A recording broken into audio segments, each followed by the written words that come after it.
It is the first week back after the slowed indulgence between Christmas and New Year, forgetting what day it is.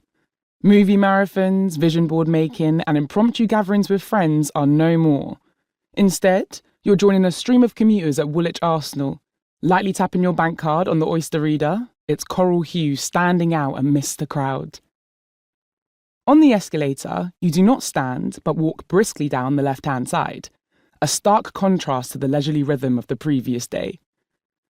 Arriving on the lower ground, the platform is packed, but after 3 years of making this journey, you know exactly where you need to stand to get a seat. The train is due in 3 minutes, so you open your bag and take out Children of Virtue and Vengeance, the January pick for the book club you co-run. Once on the carriage, you nestle into your preferred seat, ready to delve into the next chapter. But just before the door closes, you see a woman with a baby on board badge. The man sitting next to you with AirPods fixed in his ears pretends not to see her. The woman opposite has her eyes shut, a scarf wrapped around her face, a clear signal that her daily 27-minute power nap to bank is not to be interrupted. No one readily offers their seat. The holiday season of goodwill is a distant memory. You stand, picking up your book and your bag, and you give up your seat with a smile. You then take hold of the pole opposite with one hand. No longer seated, you struggle to read, as the driverless train jerks and twists along the meandering tracks of random stops through East London. You close your book, missing your usual 12 minutes of solace between your local station and Cannon Town.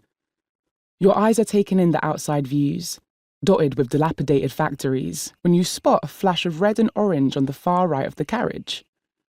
The colours are overlaid with black and white, a tapestry of lines and curves. It is the front cover of your favourite book, the interwoven story of two sisters and their descendants, spanning multiple generations, each chapter part of the puzzle of connections past and present, from the motherland to the diaspora. It is the book that made you fall in love with fiction again, after years of reading only journal articles and textbooks at university. You are intrigued. Your favourite book is in the hands of a man. Most of your male friends seem to read only biographies and self-help books. But the man before you is more than halfway through the most beautiful novel you have ever read. You are overcome with the desire to speak to him. You consider telling him about your Black Women's Book Club and the next biannual session, where you invite men to join the conversation. You think of his potential insights, of what he might say, of the contributions he could add to the meeting. But the train is packed. Maybe if you maneuver yourself closer to him, you could catch his eye. But he is immersed. Minutes go by and he doesn't look up once.